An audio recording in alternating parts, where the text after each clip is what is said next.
Es mi ahijado, Isaac, y hay una anécdota de él que él quizá por su modestia que me ha sorprendido la calidad humana que ha desarrollado.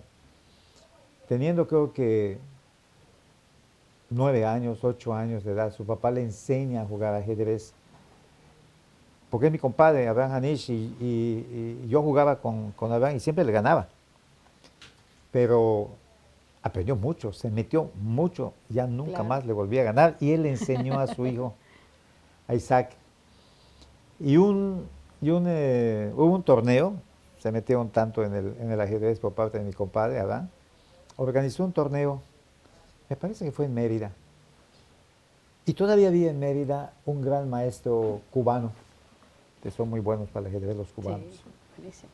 Y le y organizan de las simultáneas que le llaman. Ujú. Alguien que sabe mucho de ajedrez pone a 10, a 12 o hasta 20 jugadores y nada más pasa, ve cómo está el juego y no piensa mucho en la jugada.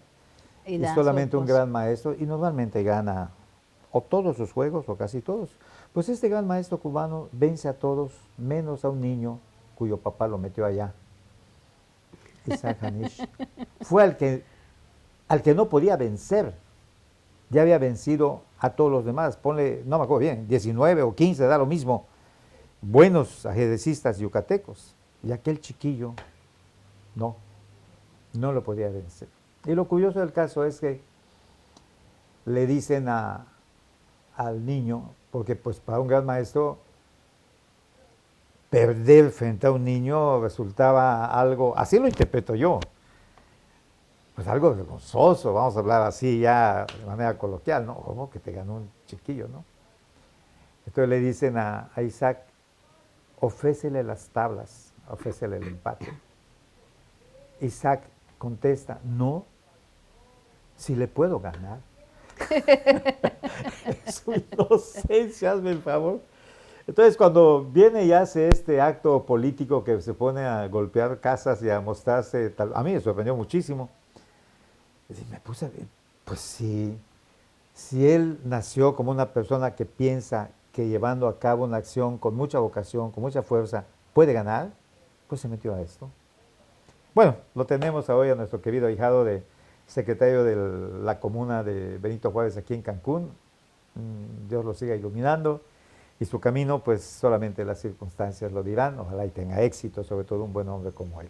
Claro. Alejandra, pues te invité para este programa, que teníamos un ratito de no saludarnos. Me da muchísimo gusto verte. Tú eres una persona de muy fácil palabra y como te dije al llegar aquí a la casa, pues nos da muchísimo gusto, como cancunense lo digo y comparten mucha gente la opinión conmigo. Gente como tú necesitamos. ¿Y por qué digo esto? Porque no puede ser que nos invada tanto el aspecto material, el obtener, el poseer, el comprar, el consumir. Y si no tenemos la base cultural, si no tenemos las expresiones del espíritu, que esa es la cultura en sus varias versiones, aquí apunté algo que sí, lo tomé en la enciclopedia, por supuesto, porque quería yo que lo mencionemos en el programa. Las 9 musas, ¿quiénes eran y a qué les atribuía la mitología griega, ¿no? A cada una de ellas. Y de repente aparece en mi vida Alejandra Flores, te empiezo a escuchar por una muy consabida, conocidísima radiodifusora, se puede decir, Radio Fórmula, y empiezo a escuchar que tienes allá unas cápsulas y la verdad es de que solamente tu voz, que fue lo primero que conocí, solamente eso enamora, ¿eh? Solamente eso llega. Ya cuando te conozco y te trato y me doy cuenta que está totalmente coincidente tu persona con tu palabra, dije, no, gente así necesitamos. Yo soy aficionado a la cultura. No soy experto en lo absoluto en nada de la cultura. Tengo alguna facilidad de palabra, por eso la señora Lilia Arellano me encomendó este programa, estoy de acuerdo, ¿no? Pero yo soy contador público. Bueno, soy contador. Cuentos también. Pero en esta ocasión te invité para que nos hables de algo que me llama la atención. En primer lugar, bienvenida a mi casa, que aquí estamos grabando por motivos súper conocidos. Y muchas gracias también por haber aceptado una vez más este programa, ¿no? Porque no es la primera vez que te, no que te entrevisto, no le puedo llamar una entrevista a esto, que platicamos, ¿no? Sí. Que convivimos a este nivel. Bueno, cayó la cámara ya por Víctor Hugo, bueno, es coincidente, podríamos decir, ¿no? Entonces, nos vamos al grano, sin más. Me llamó la atención, y yo lo estoy haciendo también con cursos, ya dije que soy contador público, me mantengo en activo y tomo mis cursos de actualización, que la profesión me obliga y que me gusta también. Y otros temas también de automóviles antiguos, que soy muy aficionado a ellos también, a cierto vehículo, y a cuestiones culturales, cada vez que tengo la oportunidad. Que al estar en este abanico de acciones, a veces no me puedo dedicar solamente a una sola cosa. Pero te volví a escuchar y digo, ahí está ya Alejandra. Tengo que hablar con ella porque me llama la atención, Alejandrita, me llama mucho la atención el hecho de que sigas promoviendo la cultura. Yo sé el teatro, no veo la actuación y los gestos y todo lo que significa el armado que tiene que hacerse para que en un escenario que se mueve muy poco, donde el actor tiene que ser muy especial su actitud, donde no puede repetir, permítame, voy a repetir porque esta parte me salió mal o se me olvidó el parlamento, o la declamación que sucede lo mismo, o la música si se te va la nota, no, tiene que ser sobre la marcha como va. Está vivo. Así es. Y sobre todo, ya conozco, porque he tenido el gusto de estar en tu casa del árbol, y me ha dado muchísimo gusto ver lo mismo a un joven veinteañero que a una señora sexagenaria, porque para mí no hay señoras sexagenarias, hay señoras sexagenarias. Es diferente, ¿no? Qué bonito se oye. Me gusta. Ya casi llego. Ahí te lo dejo como patrimonio. ¿Cómo le hacen? ¿Cómo le haces? Porque se trata de eso, que nos expliques. ¿Qué es lo que tiene que suceder? ¿Cómo se puede motivar? ¿Cómo se puede conectar? Que siempre yo he hablado de esa conexión y de ese puente que se tiene que crear entre el actor, siguiendo con el actor, podría ser el pintor, y el que observa, el que escucha, el que ve. Que se crea, y así le he llamado siempre cada vez que tengo oportunidad, un puente de comunicación que es mágico, porque no existe físicamente, sin embargo, sí existe más allá que lo sentimental. ¿Cómo lo logras en este tiempo de esta pandemia que esperemos que ya se acabe y que pues todavía no sabemos exactamente cuándo? ¿Qué es lo que tiene que hacer una persona como tú, promotora de la cultura, para lograr esto que estoy mencionando, los efectos deseados? Híjole, es muy complejo, porque los seres humanos estamos en este momento en un estado de vulnerabilidad que nos colocan como en un, digamos, como en un receptáculo de diferentes como intenciones, ¿no? Está la intención de la familia, está la intención personal, está la intención laboral, está como estas intenciones que se acercan, que nosotros estamos como eso, como un contenedor, ¿no? Y entonces estamos con los sentidos abiertos, percibiendo esas intenciones, anhelando ciertas cosas y somos como eso, como grandes espectadores. Estamos a la expectativa. Hablemos solo de cómo estamos los seres humanos en este momento.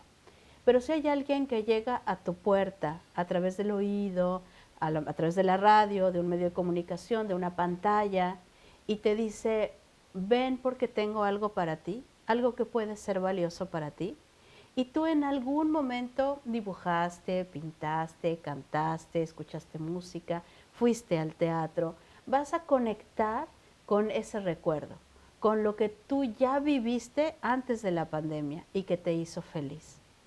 Entonces, digamos, en este cuenco que somos abierto, un cuenco abierto, y estamos como a la expectativa de que algo venga, alguien toca tu puerta, haces esa primera conexión y puedes hacer clic y entrar a eso que te está ofreciendo el mundo virtual. Porque desafortunadamente hoy empieza a ser ya más presencial, pero estamos viviendo tiempos en donde no nos podemos dar el lujo de exponernos y exponer a nuestros seres queridos. Entonces, vamos a tomar decisiones, algunos más conscientes, otros no tanto, pero estamos tomando decisiones que pongan a salvaguarda nuestra salud. Pero también queremos establecer contacto con algo que salvaguarde nuestra salud espiritual, nuestra salud mental, que nos permita reconectarnos con nuestra humanidad. Y entonces el arte se convierte en esa herramienta que a lo mejor de una manera muy intuitiva, a lo mejor ni siquiera que sea demasiado consciente, pero que aparece ahí como, oye, ¿y qué tal si escuchamos un concierto, aunque sea en la plataforma cualquiera? No estaría mal. Oye, van a dar una clase de arte, de quién sabe quién, en quién sabe dónde. Pues vamos a ver, clic, clic, clic, clic. Y cuando entras, cuando participas de esa convención, entonces aparece esta conexión.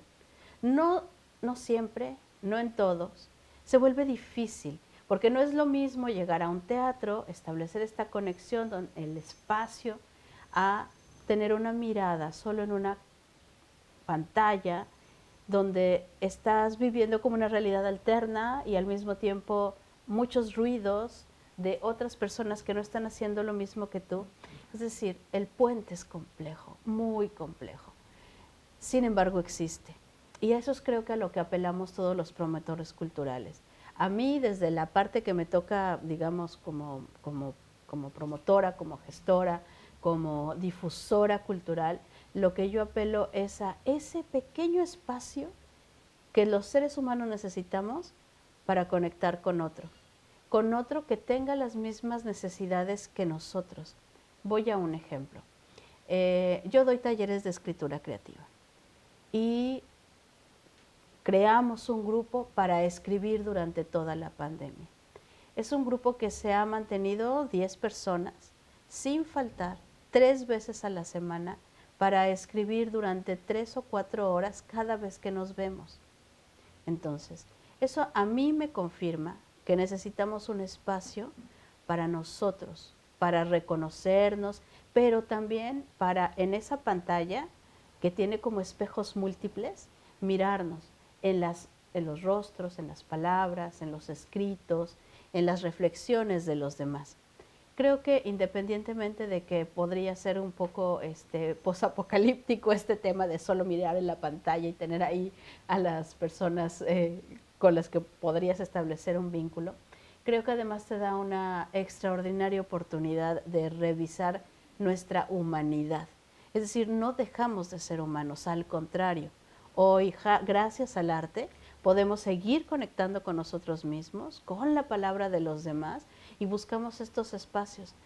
Sé que no todos lo hacen a través de, digamos, la escritura o de una manifestación artística o de las bellas artes, pero no importa, porque cuando una familia se reúne frente a una pantalla solo para saludarse y contarse el día a día, el chisme familiar, ya en ese momento se está generando una conexión humana. Y la gestualidad de cada uno, la vestimenta de cada cual, también tiene una parte de alguna manera creativa, artística. No vamos a la pantalla como siempre. Nos preparamos para estar en esa pantalla, nos vestimos de una manera, nos peinamos de alguna manera, o nos mostramos como somos. Y entonces es bien interesante porque entonces estás entrando a la casa de todas esas personas. Ya no estás compartiendo un espacio independiente o de alguien más. Estás dejando que todos entren a tu casa y tú estás entrando a la casa de otros. Cuando yo hago difusión cultural pienso en eso, en las conexiones que se van a establecer siempre y cuando el que esté del otro lado de la radio, el que escuche, acepte la invitación, se deje seducir y haga clic. Si eso sucede, es maravilloso. Sé que es muy complicado. Sé que estamos viviendo tiempos muy difíciles, pero también sé que cuando alguien logra establecer ese tiempo-espacio de conexión, después puede mirar de una manera distinta o complementaria o más rica su día a día. Lo dijiste muy bonito, ni metí mi cuchara para preguntarte nada porque pues me identifiqué con lo que estás diciendo. Mira, vamos a pasar al segundo tiempo de este primer programa. Y sí, aquí tengo escrito algo, sin perder lo que tú, mejor dicho, bueno, sin perder o prolongando los conceptos que tú manejaste ahorita. Porque, pues ahorita estamos teniendo una acción tú y yo y nos están grabando y va a pasar en un programa. Saludos a todo el mundo que tiene el favor de ver Novelísimo, que por ahí siempre empiezo, en un programa Novelísimo, pero a veces Víctor Hugo me hace la mano y me dice, ya estoy grabando, y si sentimos que es interesante lo que estamos hablando, por ahí se va, que es un sabor muy especial además, ¿no? Cuando así sucede, que no siempre sucede así, bueno. Entonces, alguien nos está viendo a través de una pantalla. Pero aquí le quiero parar, y ahí le vamos a seguir donde estamos parando, porque no es lo mismo que veas la televisión acostadito en tu cama y un programa que fue grabado en Hollywood o donde sea, o en Netflix, a algo que se está haciendo por alguien y que sabe que alguien lo está viendo, es otra cosa. No es lo mismo que en un set se haya grabado algo, se comercialice y de repente tú lo estás viendo, no. La interacción sin que se haya puesto uno de acuerdo se tiene que estar dando. Así es. Haz lo que le dice seguimiento al concepto que yo utilicé, lo puenteamos. Terminamos la primera parte de este programa, nos vamos para la siguiente, mi escritito y con lo que acabamos de hablar. Regresamos.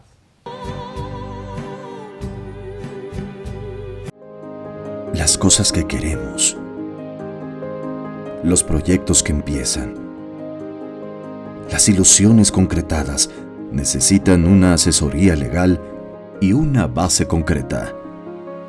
Notaría 64. Respaldamos tus actos legalmente.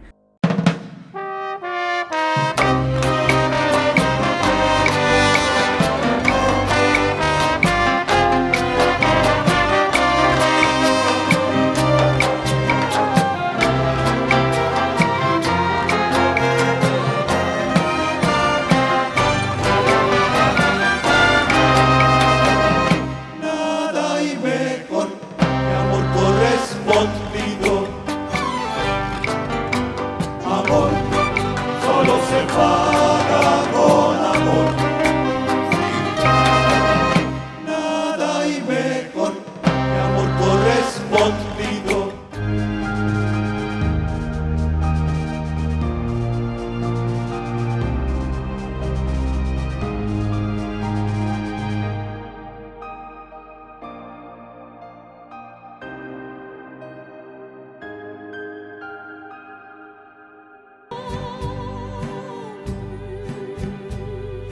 Nos quedamos, Alejandra, en aquello de que es diferente. Para empezar, no es lo mismo la pantalla de televisión que la pantalla de tu computadora o que tu celular. Más pequeño, más nítido también. Pero te lo digo por la cuestión de las conferencias que también tomo.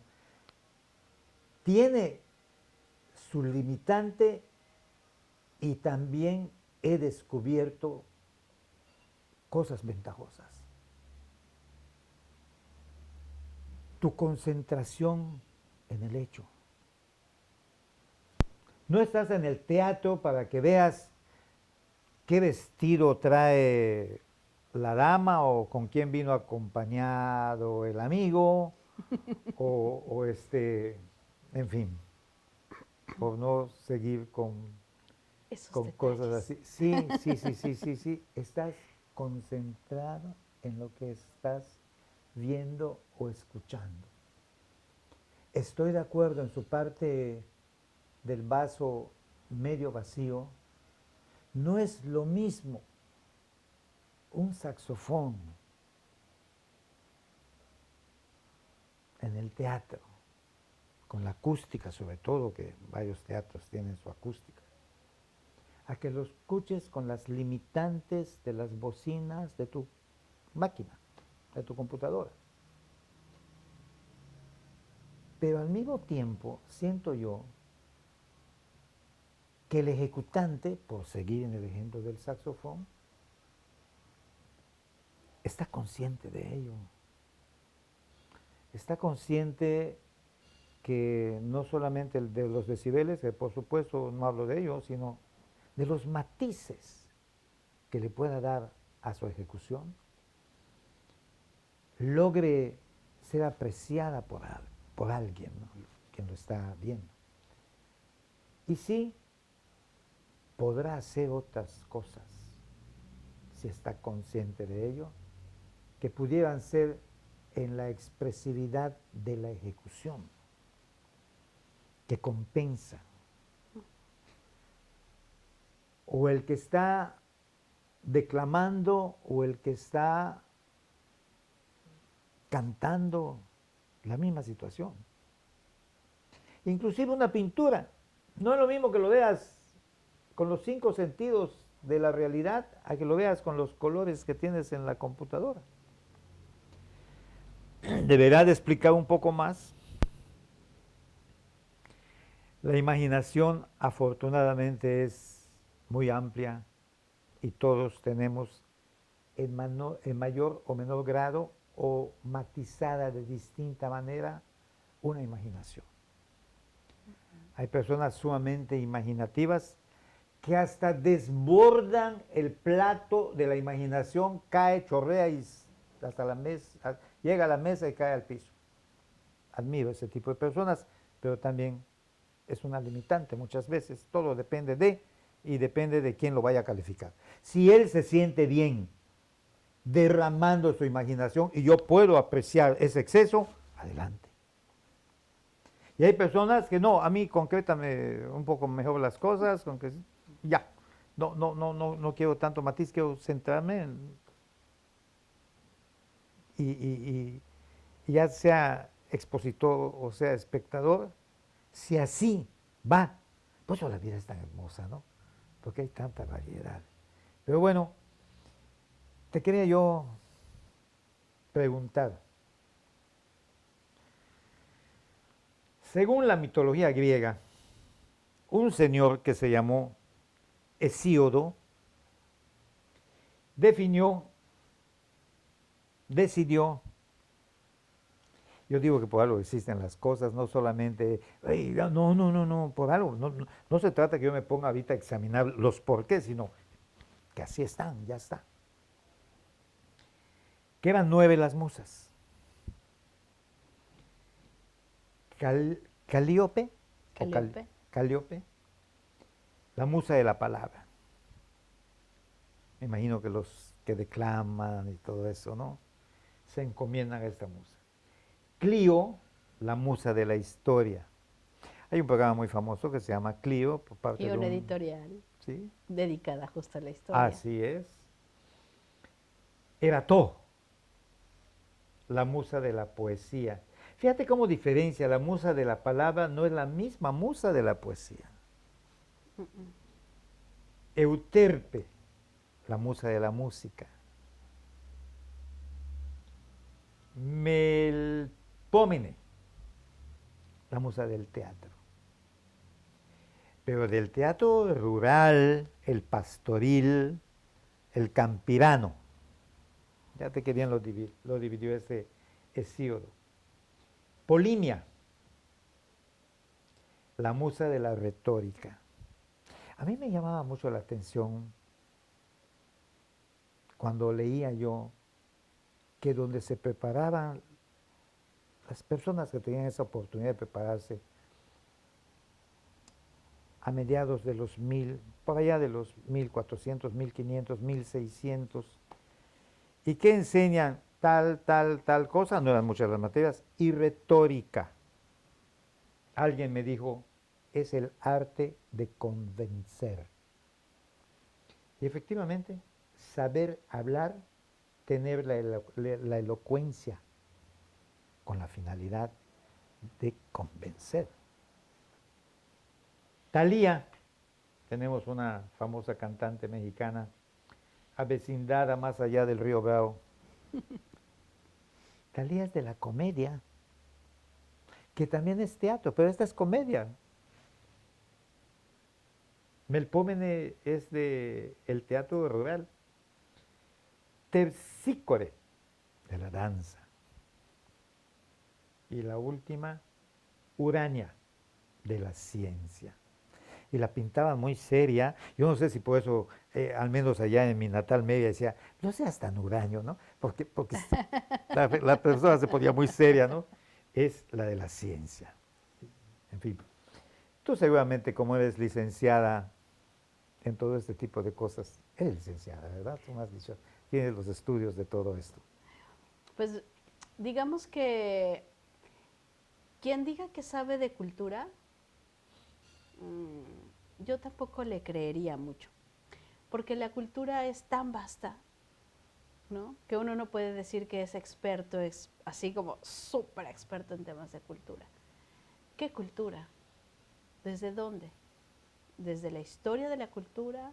¿Desde una historia específica de una región? ¿No? ¿Qué tipo de cultura? ¿La alta cultura? Creo que ahí como hay un tema de quién puede ser experto. Yo creo que yo tampoco soy experta.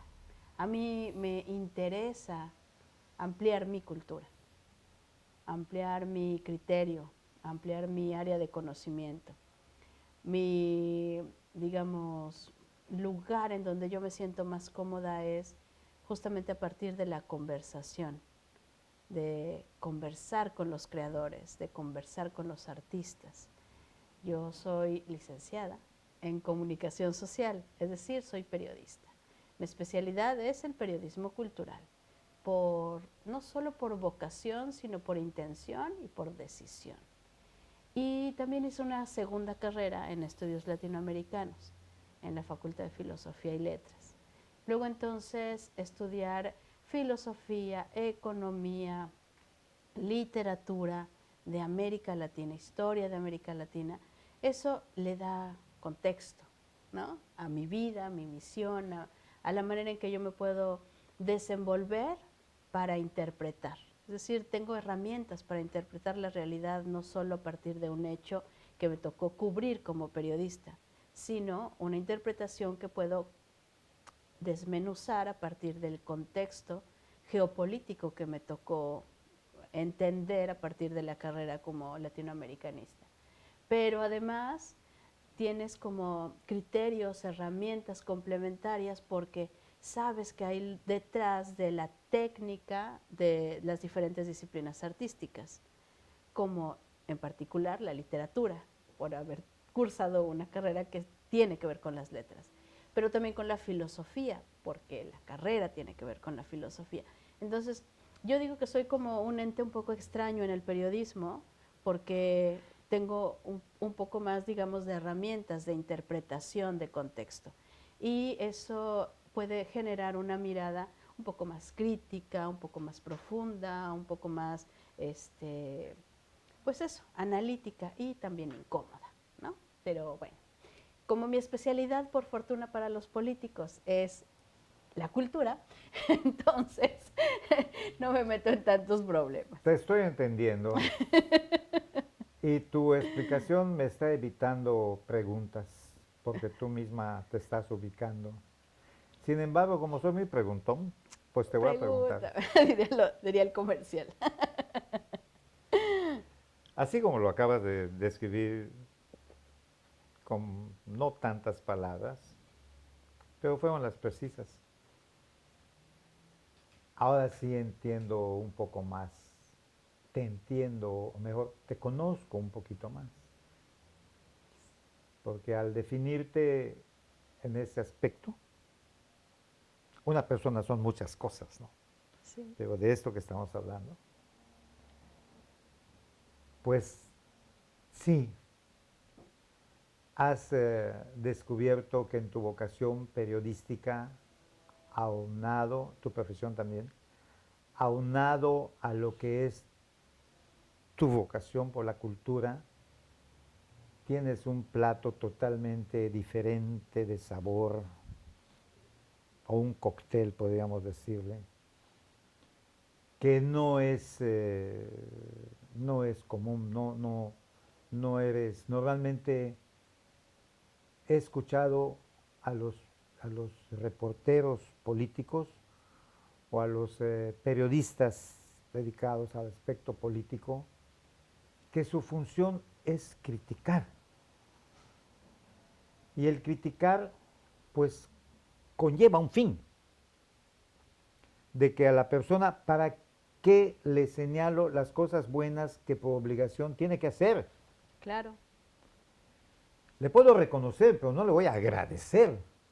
Para eso agarró esta carrera política y por eso ha escalado. Y por eso le pagan. Así es, Es su que por cierto no trabajo. hay escuela de políticos, ¿eh? Se hacen solos. Ojalá Sí. hubiera. Ojalá hubiera, ojalá. Y hablar de eso entonces sería, a pesar de ICO es todo lo relativo al pueblo, polis, pueblo, pero pues la vida nos ha enseñado, a mí, a ti, a mi abuelo, a mis hijos, que no es así, no es tan así. Hay mucho interés personal y hay luchas muy fuertes, ¿no? Pero no me quiero perder, contigo. Al ubicar tú el periodismo con esa parte humana, donde posiblemente habiten alguna de las 9 musas que acabamos de decir, o simplemente es un espectador del que tuvo la fortuna, y así le quiero llamar, que viva en su ser una o más musas. Porque no todo el mundo va a ser el actor de teatro, tiene que haber un público. Así es. Hay una selección natural según Darwin o una distribución de los talentos según el Evangelio, como lo querramos ver, es lo mismo. Y en la medida que nos vamos reconociendo unos a otros y lo podamos hacer desde el punto de vista de la paz, de la concordia, seremos una sociedad más armoniosa, más feliz.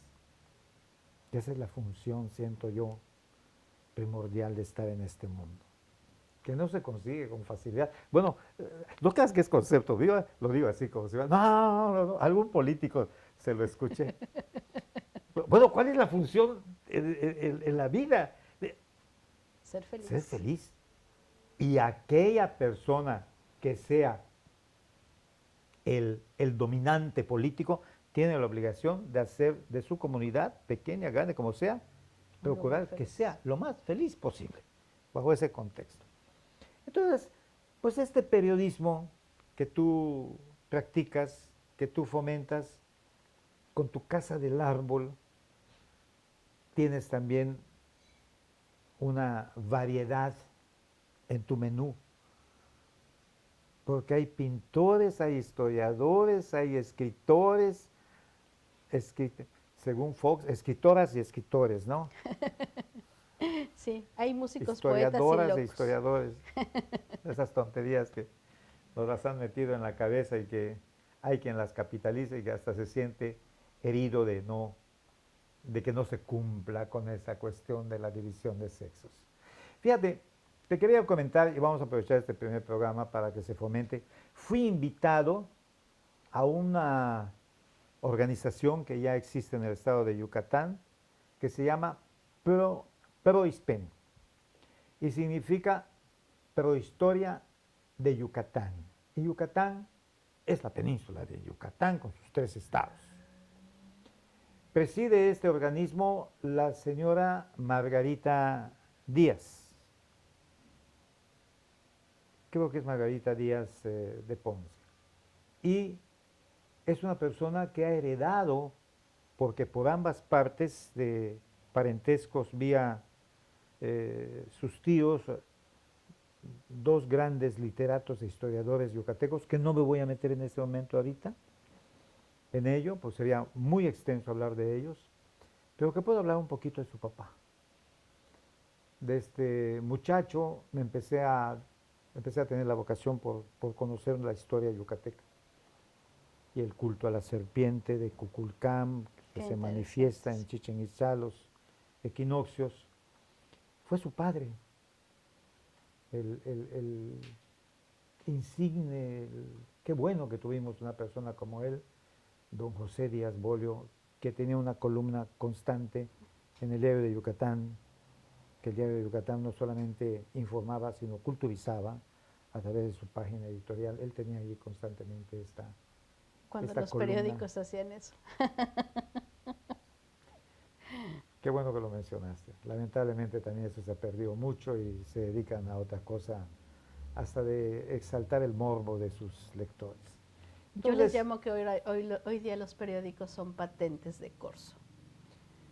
sí, sí, muy lamentable porque con esa libertad de expresión que se malutiliza, es que puedes malutilizar lo que sea, pero volviendo al tema de Proispen, Ujú. fíjate que entiendo, porque así me fue comunicado, eh, hay un premio que otorga Proispen, creo que es cada año, y por primera vez lo gana una persona no yucateca.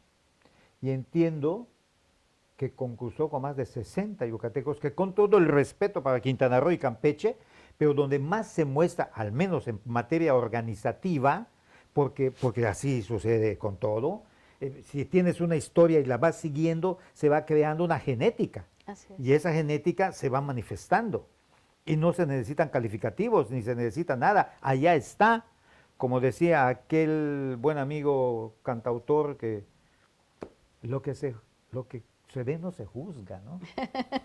Entonces, Don Juanga. anda, qué bueno fue nuestro lindo Juanga, ¿eh?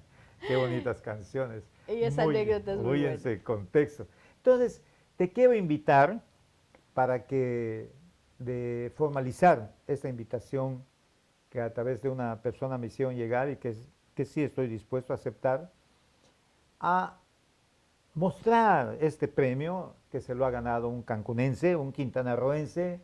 Eso es mucho decir por el contexto que acabo de mencionar de los yucatecos, Ujú. y que de alguna manera me aconsejes cómo manejar este tipo de situaciones. Lo digo de manera pública para que sepan que siempre estará a mi lado de una o de otra manera Alejandrita Flores.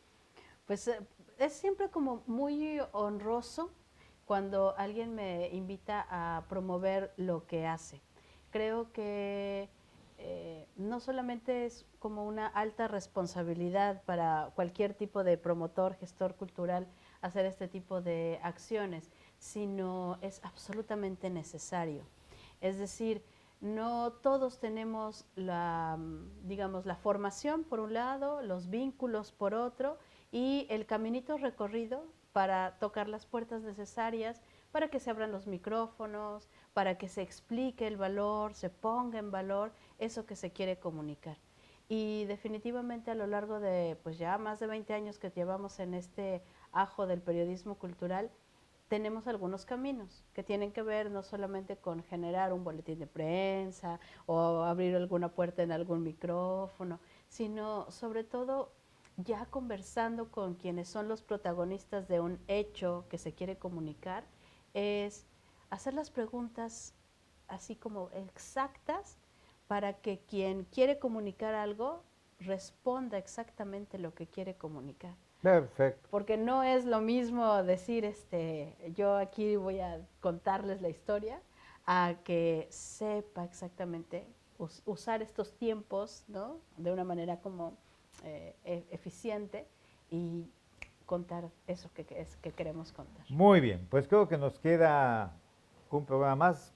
Son cortos estos programas de media hora con dos tiempos de 13 minutos.